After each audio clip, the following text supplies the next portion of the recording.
Hi, I'm Stephen Reich here at the pokepress studios in Madison, Wisconsin. I'm on the phone with Anne from the Pikapi Podcast, and we're going to start a series of discussions here where we're going to talk and we're going to compare the ending of each Pokemon movie, comparing the Japanese ending to the English ending. And we're sort of going to talk about which we prefer, what are some of the strong points of each, and so on and so forth. Now, if a movie has more than one ending theme in the credits, we're going to sort of default to the first song that is in the credits, because I think our opinion is more or less that that's the one that's supposed to stand for the movie. We might talk about some of the other songs that are in there if time permits, but our focus is definitely going to be on the first song in the end credits. For each pair of songs, we're going to do some introduction and sort of explain some details about them, and then we're sort of going to go into our observations, and in the end, we're going to compare and contrast and decide which one we like better. So, since this is the first episode, we're going to do the first Pokemon movie, Mewtwo Strikes Back, and so our comparison is going to be Together with the Wind, Kaze to Isho ni, versus We're a Miracle. Now, I'm sure some of you were expecting, wait, shouldn't that be Don't Say You Love Me? Well, if you look back at the credits, you'll remember that We're a Miracle is the first song in there, and we're going to go with that. Yes, obviously, Don't Say You Love Me by M2M was closely promoted with the movie. There is a music video for it. But in the spirit of this discussion, we're going to stick with the first song, which is We're a Miracle in the dub. I agree with that totally. It just, lyrically and of course its place in the credits, it just fits the movie so much better if we had to pick one to be our theme. All right, well, Anne, you tend to be more knowledgeable on the Japanese side of things, so why don't you do a quick introduction and give us some background info on Together with the Wind? Okay, so Together with the Wind, the translation of Kaze to Isho ni, it was written by Tanaka Hirokazu and arranged by Sawada Iro, lyrics by Akihito Toda. He's a well-known writer for the Pokemon franchise specifically. He's written a lot of other movie themes and television themes, like Mizase Pokemon Master and The Day a Rainbow Was Born. It doesn't really say whether or not it's written specifically for the movie, but I think we can assume, given Toda and Tanaka's track record of working with the Pokemon Company, that it was most likely probably written specifically for this movie. And again, the lyrics are so very suggestive of Pokemon in general. It was also performed by Kobayashi Sachiko, who is like probably the most famous enka singer in Japan. If you've ever watched Kohaku Tagasen, you've seen her in all her glory. She's amazing. Pokemon's so lucky to have her. I think that's all the background information I really, really know. It seems like you know a little bit more about her work with Suzuki-san, the Pokemon-specific group. Yeah, so during the first one or two seasons of the show, there was this group called Suzuki-san. It was composed of Kobayashi Imakuni, which is the one that has at least a question mark. It might be an exclamation point there, too. You might have noticed him in the Pokemon trading card game for Game Boy. He's a non-player character there. And then there's a guy called Raymond, who I guess is originally from America, but moved to Japan and does, or at least did stuff there. And that was sort of the trio. And they did a bunch of songs that were like ending themes from the first couple seasons and some stuff. They even did a song called Trade Please for the trading card game. And I do know that Raymond does actually have a small part in the movie. I believe he plays, in the Japanese version, he plays the guy that Ash, or Satoshi in the Japanese version, battles against during the opening credits sequence, if I remember correctly. That explains the really bad fake American accent. Oh, gosh. If his name is Raymond. That might be the clue to solving this whole thing. Yeah, so that's sort of where they do, and what their typical work during those times is very very jovial, very happy. Not sort of the melodramatic song that we get at the end of this movie, but we'll get into that in a little bit. So that's the Japanese ending theme. If we go back to the English side, of course, it's We're a Miracle, which is performed by Christina Aguilera. It was not written for the movie. I do want to be very clear about that. This song was not written for the movie. There are two versions. But apparently, according to some information I have from one of the writers, Todd Chapman, this song was recorded when Christina first came to LA to do some demos, so it was probably actually recorded before the movie even came out in Japan. So the fact that it syncs up so well, or at least this version of it syncs up so well, is probably just a coincidence. And the song just happened to find the right people to get included into the movie. The other writers were Peter Zizzo, who also wrote a number of songs for the Disney films Hercules and Mulan, including Reflection, which, of course, Christina Aguilera did a version of that. And Christina apparently also had some input into this version of the song. So that's sort of your writing team for it. Now, although it was probably recorded several years before the movie came out, we do know through a recent eBay posting that the song was mastered for the Pokemon the First Movie soundtrack back in October of 1999. It turns out that someone recently, in a storage locker that they bought, they found a whole bunch of mastering CDs that were used by a major music mastering company in the Los Angeles area, and it says right on there, Miracle Pokemon. And that was kind of a very interesting recent find. But that's how we know, more or less, that it was tweaked a little bit, even if it wasn't re-recorded or rewritten for the soundtrack, probably to take the demo and make it a little more professional sounding and more of a final product.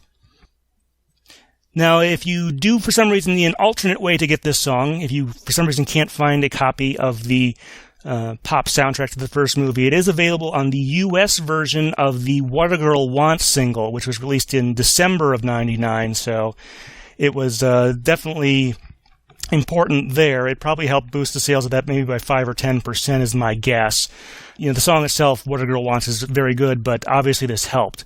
It's actually kind of funny in the packaging for What a Girl Wants on the single, there's this little box that says, "We're a Miracle, not available on album." It looks kind of tacked on, like they made this decision at like the last possible moment once the soundtrack and the movie started to take off, or something like that. It's hard to say exactly.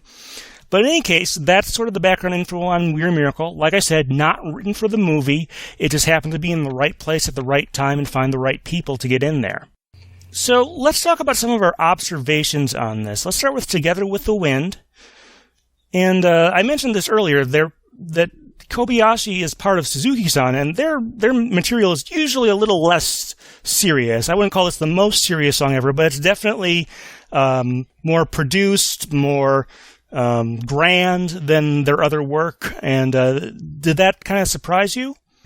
No, it didn't. Actually, what surprised me was finding out that she had a part to play in, like, Suzuki-san and all those more child-oriented songs in the Pokemon franchise. Because, again, I know her as the name of all names in Enka. So, to me, like, this song was not at all surprising. And, like, what surprised me was finding out that she's had these ties with the Pokemon Company for so long that this wasn't just one time we managed to get her for our one movie song. Like, she's had a relationship with this company for years. But yeah, with the song just has so many Enka influences on it, and that grandiose sort of feeling and the melancholic, and then morphing into kind of a more hopeful sound at the end. Yeah, I think it's very, very much in line with the work that Kobayashi is really known for in her country. For folks at home that may not know what exactly Enka music is, can you give a sort of a brief description of sort of the general characteristics of the genre? I'll do my best. A lot of people will describe it as kind of operatic, but it's really, within the culture itself, it's kind of considered more blue-collar. I've described it on another show I run. The cultural influence of Enka on Japan is very much like country. So it's got that very emotional, very, working man sort of quality to it in content. In sound, it's a pentatonic musical scale, and it often just sounds very almost minor key. Like, it just has just a very sort of, I keep using this word, but it's appropriate, melancholic sort of sound to it, and often sounds very grand. Notes are often sustained and kind of overly vibrated, and it's kind of an acquired taste when you listen to it, because it almost, I don't know for sure, but I almost am positive there's like Chinese opera sort of influences on the singing style, but it sometimes sounds almost like they're singing off key, or like they don't know what their note is with the vibrato effects and things. It can be very difficult to like, but it's a very old and traditional style of music in Japan. Yeah, I definitely say the sort of semi-off-key but not really part definitely comes through in like the opening, which a small child sings. It's sort of, and it's definitely melancholy there, and then sort of towards the end of the song they sort of twist the melody a little bit to make it sound a little more hopeful and looking towards the future, which is pretty neat. Yeah, and that like the verse part where it's like Tanjoubi wa, like it kind of jumps a little. Like that's a very, very much an enka thing. And yeah, like some people find that very difficult to like, especially when you get some of the artists who really kind of stretch it out and over vibrate and kind of jump between the notes almost. But it's a style I think super, like I wouldn't have expected it to suit the song as well as it does, given all the pop influence that's on it, on this series. But I think it works perfectly for the serious nature that the movie took. Yeah, certainly of all the Pokemon movies, I would say, even though, I've mentioned in other contexts that the coloring of the first movie is actually quite bright if you take a look at it. But certainly within the grand scheme of the franchise and the series, it's one of the more dark chapters in terms of storytelling. Yeah, you've got a lot of heavy things going on in the first movie. One thing I noticed, my Japanese knowledge is very limited. I did read through a sort of direct translation of the song to sort of get an idea of what the lyrics are about. But I did notice that, especially that first part, the main chorus, the da da da da da da da, it reminds me of sort of there's two different songs depending on which game you're looking at, but they're both called 8 Melodies from the Earthbound or Mother series, the first two games in that series. And it's interesting because they both have kind of this, the melodies are different, the rhythms are different, but sort of the underlying tone, I want to say, is kind of similar. And what's interesting is, now neither of those were composed by Hirokazu Tanaka, those songs from those two games, Earthbound Beginnings as we know it, and then Earthbound for the Super Nintendo. Neither of those ones were composed by them. But he did work on both of those games, and I was wondering if that might have been kind of an influence. We won't know, but it just sort of struck me as kind of being similar, maybe seeing something that was designed to appeal on a certain level to kids, which, was the target audience of this movie, despite this movie being a little darker and the ending theme being a little more produced and grandiose. Yeah, well, I think whether it was a conscious influence or an unconscious influence, I don't think you're out of line saying it definitely was an influence, because again, as you say, he worked on those games, and I think that sort of music is not out of line with the other music that was being produced in the country at the time, especially for like video games and anime. I think whether or not it was conscious or not, we'll never know, but I think saying it was an influence is certainly a valid jump to make. And I'm sure, for those of you who don't know, my mom is a orchestra teacher. I'm sure she'd have something great here to say about the orchestral arrangement, but I liked it. It was definitely a nice touch. Doesn't need to be in necessarily every song or every ending song or stuff like that, but it was a very nice touch here.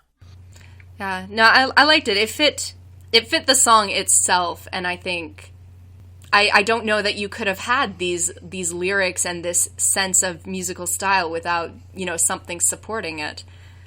Yeah, no, I think it worked for the project they were doing.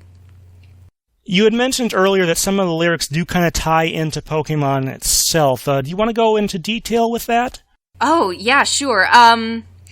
Yeah, there's parts where, like, ikutsumo no deai, ikutsumo wakari, like, encounter, like, meeting people and then parting with people, like, and all these memories. Like, the whole song just describes a journey, like, on my birthday I left home, or like, I keep getting older but I left my hometown, and the whole thing is like, how long are we going to keep walking, how long are we going to keep having these meetings and these partings. Like, I just love the sense of endless journey. Like, that's so very Pokemon, and I have read several places that the movie was looked at least at some point in its development as being the end of this series, and like this song might have been viewed as something that would be an end cap, sort of.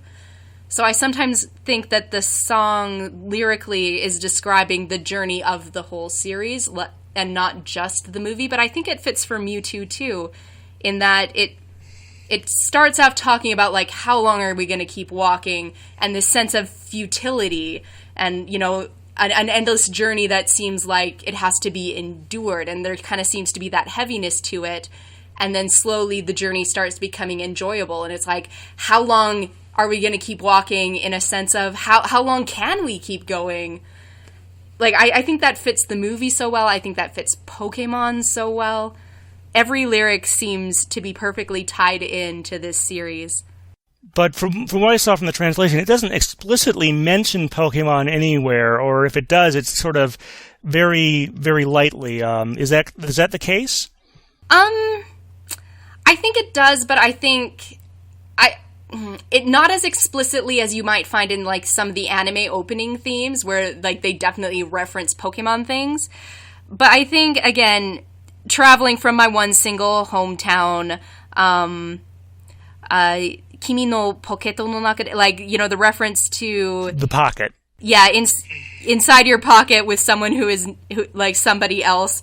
Like, you can take that a lot of different ways. Like, it's not explicitly about Pokemon, but it's the sort of thing that, again, if you're Japanese and you're watching this show, like, that word will resonate with you and suggest Pokemon. And again, like, endless journey has always been a theme of Pokemon and Pokemon music. Like, you're right, it's not explicit, but I think it definitely has a few little references that when you listen to it, it's like, yes, this is a Pokemon song. And not, say, I don't know, a Dragon Ball Z song, although I suppose the lyrics wouldn't be out of place either, but... There are a lot of anime that involve long journeys. It's true, definitely. It's not the hero's journey, everything fits, but with Pokemon specifically, like, the main character is physically walking for 20 years now, so... And yet he still looks great, doesn't he? He looks awesome! If only I could learn. But, all right. One more thing we should probably talk about together with the Wind then, before we move on to the English equivalent. Do you think this would have been a very difficult song that had they decided they wanted to do an English version of it? Do you think it would have been very difficult to sort of keep any semblance of the meaning, or how difficult do you think that would have been? If they were going to do like a direct translation and keep the same melody and maybe even same accompaniment, yeah, I think it would have been very difficult, especially in the late 90s, just because that style of music is not familiar to us here. And having the same cultural familiarity and like being able to draw on the same cultural experience is really important, especially in music, I think. Like, I just don't think people would have liked the song. I think you could do it, and I think online people have. Like, there's a whole group of people on the internet who, like, do English translations of Japanese music and can make it sound very nice. But I think from a creation standpoint, it would have been difficult, and I think, like, licensing a foreign language cover, I guess, of a song from a country you're not in is a very difficult thing to do. Like, there's so many different licenses and royalty issues involved in that. Like, if you could do it, but I don't see how it would be worth it. Like, I know Yu Yu Hakusho did it, but, like, doesn't mean everybody needs to. It's tough, music licensing, especially, you know, it's one thing if you're doing it with, like, Western Europe and, you know, if you're writing a German version of an English song or a Spanish version, but going from Japanese to English is much more difficult in that regard. And I think you're right, too, that this would, you know, I don't want to imply I don't like Japanese music. I actually do like a fair amount of it. But it's not necessarily the best way to convey your meaning to try and go through the brute force way of trying to translate something directly.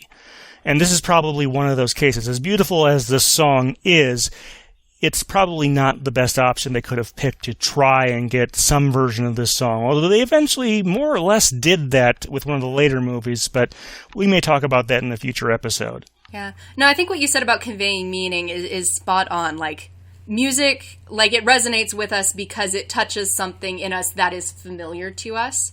And in this specific case, with, we have an enka singer and a very enka-style song, and a style of lyric writing that, especially in the 90s and what was popular, was less seen. Like, it's just a musical vocabulary, I think, that would have not conveyed the meaning we would have wanted it to as easily. It would have been cool, yeah, but I don't think the effect they would have wanted to have would have been the same as, just finding a new song. Yeah, that is kind of the paradox there. You'd think that the direct translation would be the easiest route to achieve the same effect, but that's not always the case. And, some people I'll say, do have trouble accepting that. And if you prefer the Japanese version, that's fine. It's a beautiful song, and, like, many people will find it speaks to them more than the American one. And, yeah, that's fine. It's just, when you're running a huge company and trying to translate these projects, these are things you have to think about, whatever your decision ends up being. And sometimes that means they make the choice of trying to do something new instead. So with that, let's transition over to sort of our observations about We're a Miracle. I, of course, had an easier time with this since, it's in a language, although I wouldn't have minded. Maybe if they had known that the movie and the album were so successful, they might have put forth the money to record a Spanish version with Christina. I think that might have actually been a good idea if they had had the hindsight. But it is in English. And it really is surprising to me that there is a song that fits so well. That was pre-existing by an established artist that just happened to be out there to be used in this movie. And, obviously there's that first verse, the storm has passed, all the tears in heaven could bring me back to you, which is exactly what happens in the movie. I mean, I'm sure that at 4Kids or Atlantic Records or whatever, when they heard that, they probably almost couldn't believe it that they had a song that was this well suited. I would have to assume is sort of what happened there. What are your thoughts on that, Anne? Oh, I definitely agree. Like, sometimes you just find the one song that speaks perfectly to an exact specific situation, and this is it. Yeah, like, it just starts out. You can see why people believe it must have been written for the movie. Like, it just seems to perfectly call them back. And it just is so Ash and Pikachu, those lyrics. Yeah, and even going to the second verse, every time I felt near defeat. And, I did kind of think about that a little bit. And maybe the first couple gym battles don't quite work out that way, where Pikachu is by his side completely. But certainly as the series goes on, that's definitely the dynamic in victory and defeat. That those two are pretty much inseparable. Yeah, and by the time we hit this movie, like, there's a lot of both of them standing up to try and save the other sorts of situations. So, fighting to protect them from crazy master Pokeballs and standing up to Mewtwo, be like, no, this human is definitely my friend. Like, there's a lot of, that's what wins the movie in the end is, they're by their side and their friendship and not just Ash and Pikachu specifically, but Ash and all Pokemon. They connect in a way, though, the two of them, that Ash sees Pikachu not wanting to fight, and that becomes his strategy for resolving the situation. And he doesn't obviously know what's going to happen there, but he knows that what's going on right now is not going to lead to a happy outcome. So he obviously thrusts himself in between the two parties in a desperate attempt there. And like I said, they are kind of on the same page, that they kind of realize that there's a certain path that has to be taken here, and it's technically the more difficult path to not fight and to sort of point out how dumb all of the fighting that's going on is. Yeah, and it's when the other Pokemon see Pikachu crying over the loss of Ash that they start to, have that feeling of not wanting to fight and start mourning him, and then the magic tears of destiny start happening. Yeah, it's a great moment, although I am kind of glad they haven't really brought that back for another movie to get themselves out of some other situations. But yeah, that's the first and second verse. And then you have the bridge, which, is sort of talking about how the two characters, in this case, in the original case of the song, they were probably intended to be friends of some sort in this version. But there's sort of like how happen chance it is that they would even, come to know each other. And if you go back to the first episode of the TV show, if Ash had woken up on time, if he had not broken his alarm clock, he would have had, I think it was Squirtle was his first pick, but I'm not 100% sure on that. I'd have to check the episode. Oh, you're digging back. Yeah, I think you're right. I think Squirtle was his... Oof. It is kind of funny. They never asked for each other. They just happened to more or less cross paths there. And that's sort of, like I said, this song that has nothing to do in terms of writing with the movie just happens to fit the franchise extraordinarily well. And, at that point there towards the end of the bridge, it says, "Destiny brought you to me." And it's like we were meant to be together. And that's really an interesting perspective there. Yeah, no, I'm just imagining some employee at 4Kids or whatever, like just listening through all the demos that they got that day, like looking through the sync licensing catalog and being like, oh, this, guys, call the boss. This is it. like just, it's so perfect. It must have been like a winning the lottery moment. It's like there's a pre-existing song that is exactly perfect, like I said. Yeah. So let's talk about some of the actual musical aspects of the song as well. One thing I found kind of interesting was sort of Christina Aguilera. I'm sure most of the folks at home are familiar with at least some of her work, at least from the turn of the century era, where she did Reflection and Beautiful and songs like that. And she has kind of this sort of aggressive tone in some of her songs, not angry, but more of a sort of really digging into some of the notes like that. You hear it a lot during the second verse and during the bridge, which, in a way, kind of reminds me of kind of the way Ash sounds in a strange kind of way, at least the way that Veronica Taylor would do his voice, and to a relatively similar extent, the Sarah Nocturne, I cannot pronounce her last name, Sarah. I'd have to look it up. But in any case, it sort of has that thing. So I sort of thought that listening to it today that, if Ash had a more suitable singing voice, it might sound kind of like this, other than the fact that obviously it's a female singer, but, that often happens to do the voice of a young child. What do you think about that? I agree with you. And, I think Rika Matsumoto has very much the same quality, and she's definitely got a more speaky, singy, and she's got less of the melodic training that I think Christina Aguilera does, but it's definitely got that same quality of when the emotion gets high and really digging in and having a lot of soul and expression. So no, I agree with you that it very much speaks to how Ash would sing. Yeah. Yeah, because the times we've actually heard Ash sing, it's been in Christmas Bash and maybe one or two other places, and it's usually done for comedic effect. But I kind of picture that hear in my mind that if he had maybe a choir boy voice, maybe not quite that nice, but if he had a more, like I said, a more suitable singing voice, it might sound kind of like that in terms of texture and stuff like that. Yeah. Yeah, it is a pity that English Ash does not have an album devoted to him. we hear him sing. We hear Sato sing all the time. This definitely conveys his character, even though, again, that probably wasn't really taken into mind when the song was written. Obviously not. Yeah. It's just weird. The more you look into this song, the better it seems like it works, and the more things you find that are appropriate for this usage, even though it was never intended that way, which is just amazing. Yeah, sometimes destiny brought you to me, I guess. Sometimes it just works out so perfect. How would you say it compares to some of Christina's other work? The stuff I remember liking about her when I was an actual young person in the 90s, it seemed to fit with a lot of her earlier things.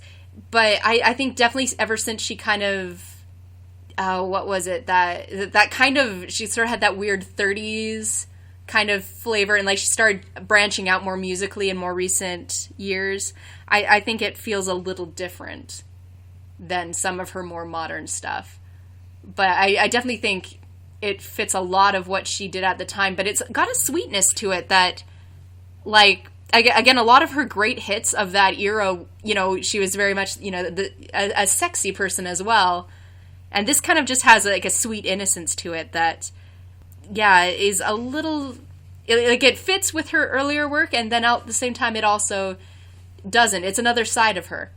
It is interesting, and, you know, the other version of the song, in case you've never heard it, is a little more relationship-based rather than friendship. So that might be something for folks to check out. I do recommend you seek it out and try and listen to it. It's not super hard to find.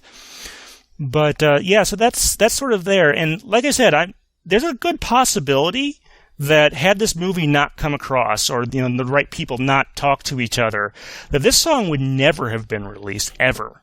The world would never have heard this song other than maybe in, you know, another 20 years on some weird collection, or if it leaked out or something like that. That is kind of an interesting thing here, and it makes you wonder how many other songs from movies there are out there that would never have seen the light of day if it hadn't been. And, you know, in some cases like this, I think that really would have been a shame if that had happened. Yeah, if it hadn't gotten the sync licensing deal, it might. Yeah, I was thinking more of the line, if it hadn't have gotten this deal, it might have been buried on a B-side or, you know, an album and forgotten about, because there are so many songs by famous artists that you almost don't even know that, like, you know, because it wasn't one of the hits on the top 40. And, like, this definitely wouldn't have been a single. It wouldn't have been, you know, it wouldn't have gotten any attention, because, again, it fits in with some of her work, but at the same time, it's not what you would have heard on the radio. But yeah, now that you bring it up, it probably wouldn't even have gotten onto an album or a sing without this movie. Yeah, one thing the folks at home should probably know is that, especially back in the pre-turn of the century days, artists would record a lot of things that never made it to an album, never made it to a B-side. They would just stay in as a demo or some other type of recording or something that was cut from an album, and there's probably some interesting stuff out there that has never seen the light of day. I'm glad that this song was not caught in that type of a scenario. Yeah, not rotting on like some hard drive or CD disc on somebody's shelf in a recording producing studio. Yeah. All right, so that sort of gives our overall thoughts on the songs. Let's start comparing them. So I think the thing I liked the most about Together with the Wind is I think I like the melody more there. Obviously, since I don't understand very much Japanese, that's really all I have to go on is sort of the melody and rhythm and stuff like that. So maybe that's sort of influencing it there. But especially that opening riff there gets stuck in my head more so than most of We're a Miracle. So if I had to give the edge to something in Together with the Wind, that would be one of those. Any other thoughts? Because the lyrics do have some sort of, you know, meaning to me, I almost, like, it just is so Pokemon to me, but I would say less this movie in specific and more Pokemon in general. So you think it's less, to go back to the English side, you think it's less We're a Miracle and more Making My Way Any Way That I Can? There was another track on that. Oh, no. What I'm saying is, Together with the Wind, Kaze Toishini, seems to encompass Pokemon the series in general for me, whereas We're a Miracle, it's like, that is this movie. Yeah. Both of those I feel are valid approaches. I do love Making My Way as an adopted, I guess you could say, or repurposed Pokemon song. Yeah, no, it's beautiful. No, I don't want to make it sound like I don't love Kaze Toishini, because it is my go-to. I listen to that song all the time. It is so Pokemon.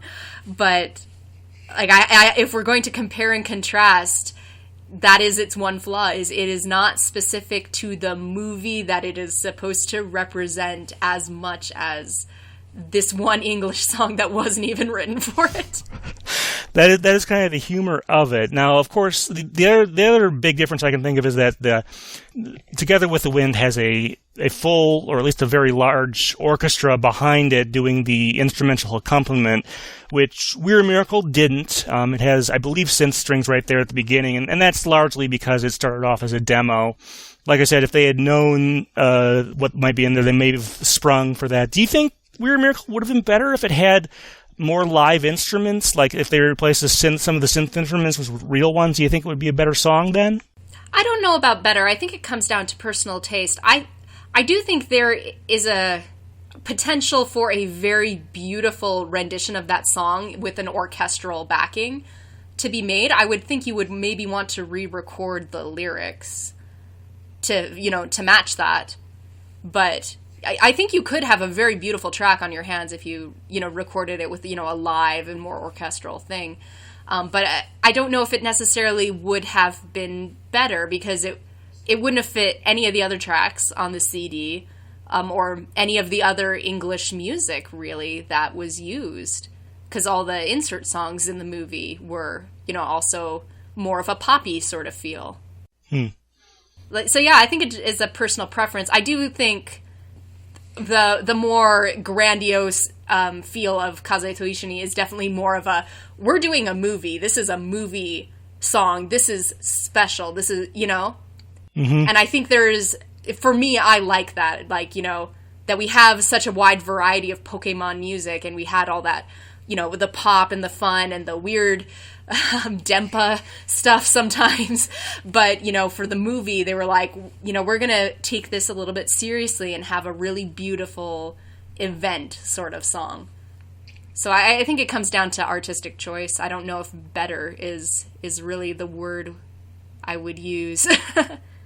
That was kind of my thought as well. And of course, once you hear a song, a certain way, it can be difficult, even if you make some slight tweaks, and even if it is technically better or more professional, it may not actually sound better to you because you heard it first. Unless there's a very large quality difference where you really clean things up. But going back to you talking about sort of the string arrangement or hearing this in other context, I don't know of anyone, I mean, maybe someone has, who's used this song as sort of like an audition piece or a performance piece for like a reality singing show, including a certain one that Christina was a judge on at one point. It seems like kind of a natural choice for that type of thing, not unlike, say, Flying Without Wings on the second movie soundtrack is a very natural sort of singing show type of song. What do you think about that? I think you're right. I think it also speaks to what you were saying earlier about, like, the fact that it got on this movie is the only reason it doesn't fade into obscurity. Like, there's so many great songs in the world that just, never get in front of the right ears or associated with the right project. And I think this is one where it's like, we're so lucky to have it. But if you weren't, like, super invested in Pokemon, you probably never heard it. I think it stands decently well. I wouldn't quite put it up with some of Christina's other singles. Like, it's not quite up there with Reflection, although, like I said, this is a very good song. It's not quite up there with, say, Beautiful. Right, but everybody auditions with Reflection. I don't think a lot of people know enough about this song that when they're thinking, I'm auditioning for Christina Aguilera, let's go through her music catalog for something that might impress her. I don't think enough people are aware of this song because unless you were really into Pokemon, it didn't kind of filter into your consciousness. You really probably didn't hear it. It's probably also easier to find sheet music for Beautiful or Reflection as well, so that might help too. If someone can do this by ear, they might use this in an audition. I mean, the album for the first movie, Pop Soundtrack, did sell 2 million copies, which is by no means a record, but certainly not insignificant. No, but in the life of, earworms and things that stay in our mind, unfortunately, I don't think a lot of the young people who are coming up on these kinds of singing shows and, who would use things for auditions, I really just don't think it ever got in front of enough ears for them to still be thinking about it today. it'll be interesting. Like I said, hopefully, you never know. I do think there might be a better chance for someone to use. I don't know of anyone using the power of one either, and you'd think that would be a little more likely. But, well, you're right, but you never know what's going to happen. That song. No, we certainly don't, and back. we'll certainly talk about that if we on our next episode. But in the meantime, we talked a lot about Christina's career. What do you think? How do you think this fits into Kobayashi's career in terms of sort of the pantheon of her work? Well, like again, she's so she's a Vocaloid now. That's how famous she is. I don't think it's her most well-known song at all. She's known for so much, but I do think now that Pokemon has become big, it's definitely up there. Like it musically and lyrically and like everything, the Enka feel, it definitely fits in with the other work she's done. But I think comparing her to Christina's career is not entirely wrong. Like in that it's a wonderful song that has gotten some attention, especially as Pokemon has become a bigger deal over the last couple decades. But it's not one of her most well-known. It's kind of a forgotten little gem. That is kind of interesting, yeah. It'll be interesting to see going forward how many of these songs, like I'm sure the original theme song will have some sort of notoriety well into the future. It'll be interesting to see where some of these songs that are maybe a little bit less well-known, what their fate is. But sort of the point of this is aside, do you have a strong preference for either song? Do you think one is better than the other significantly? Or to me, this is very much a toss-up. If I had to choose to erase one of these songs from history, it would be a very difficult decision. Oh, no kidding. How about you? I think reflecting my own musical tastes, oh gosh, that's so hard. I think I would say Together with the Wind. I think Kaze to Ishini, I think it's a kind of style of music that I've lately become very enamored with, and is more of the kinds of music I'm listening to right now. So I think that would be my preference, but pretty much only for that reason. Like, they both fit Pokemon. They're both wonderful and like touching. Yeah. Yeah, I kind of figured this one would definitely be a toss-up for very least me and possibly also for you, just because, like I said, if this were the Space Titanic and we had two CDs and we can only rescue one of them... It's like we each take an escape pod and like each take a CD. Yeah, what are your thoughts? Like, which... It's really tough. I can understand someone who saw this movie in Japanese first really preferring the Together with the Wind, especially if, I understand there's this mentality out there that whatever the original version of something was, whenever it's translated into another language, it is a lesser work in some way, which I don't totally agree with. There are obviously cases where that has happened. Yeah. I think in this case, this is probably the best we could have hoped for, really. I don't think that translating the song was the best idea, if they'd wanted to try that, both from a legal or logistical or just trying to come up with something that was similar but used English lyrics would have been really difficult. Yeah, it's just the wrong song for that sort of thing. Yeah. And, I'm glad that we got this song, which I think communicated not the exact same ideas because the English song is much more attuned to the movie, even though that wasn't the original intention. And I think we gained something by having these two different versions here. But if I had to choose if I preferred one over the other, I really just cannot decide here. I don't want to lose either one of them. Some of the other movies I'll have a good firm opinion one way or the other. If I had to ditch one of the two songs, I'll have not much trouble. But this one is definitely difficult. Sorry to the folks at home for not having a definitive answer to that, but to me personally, we would lose something of, to me, great value either way, and I just can't make that kind of decision unless I literally had a gun to my head. Then it might just be random there. We're podcasting. We're allowed to say, I don't know, I like them both. Like, that's That's what makes us different from radio. Like, we can have divided and contradictory opinions. All right. Well, kind of sorry that we both came up with a sort of a non-committal answer there, but I think that's how some of these are going to go. The songs, they're different in virtually every case, but just because of that, it doesn't make it an easy choice to choose one or over the other. All right. Well, thank you very much, Anne. Love having this discussion with you, and hopefully we can do more movies in the future. Oh, yeah. Thank you for having me. This has been Stephen Reich from the pokepress studios in Madison, Wisconsin, on the phone with Anne from Pikapi Podcast. Thank you for listening.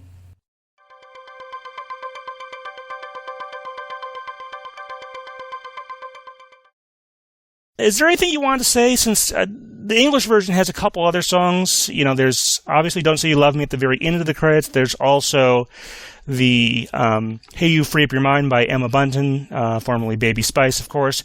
And then the only song I know by the Midnight Suns, really, is If Only Tears Could Bring You Back, which is also, in a very similar vein, very well attuned to the movie. Hang on, I'm going to pull up the first movie soundtrack, because there are a few on there that actually I do quite love. It Was You was one that for a long time, was my go-to. I made so many AMVs at the time to that song. Really? Yeah, I don't know. I had a thing at that time, I don't know if lyrically it really is the best. We're a Miracle is obviously superior. Yeah, I do kind of feel like maybe that was their backup if We're a Miracle fell through. Yeah. That maybe they had that song around, because it does kind of has some similar themes to We're a Miracle, and it's not a terrible song by any means. No. There was something about it, though, that, did just kind of conjure up, I heard it and I was like, yes, Ash loves Pikachu, they are best friends. There was something about it. And then, the NSYNC song, Somewhere, Someday. That pulled a lot of things out of me, too, but I prefer that. That's a cover, by the way. It's a cover of a song originally by a woman by the name of Jennifer Page, who is best known for her song Crush. Gotcha. And I kind of prefer that version, but that's probably because it's a love song, and being a straight male, that might give it a little more appeal to me. I do like the NSYNC version. And actually, I always like to say with that song, well, not always, but it's written by the same guy who wrote the themes to, of all things, DuckTales and Rescue Rangers. Really? Yeah, Mark Mueller. The other guy, Andy Goldmark, he might have worked on at least one of those too, but it does sound kind of like a slowed down version of the DuckTales theme to me, and maybe that's what I like about that song as well.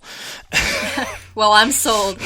Yeah, Making My Way, If Only Tears Could Bring You Back, That was a good find for them. That was beautiful. And, I like a lot of songs by Blessed Union of Souls for some strange reason.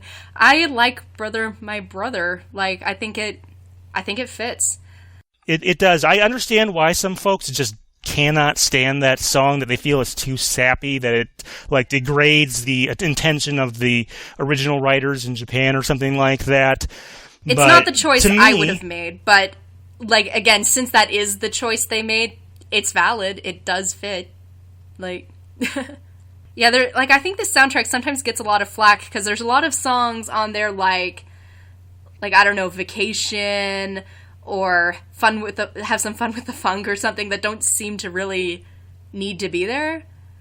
But I think on the whole, there's a lot of, beautiful songs on here that do fit the theme of the movie or kind of associate with Pokemon in a nice way.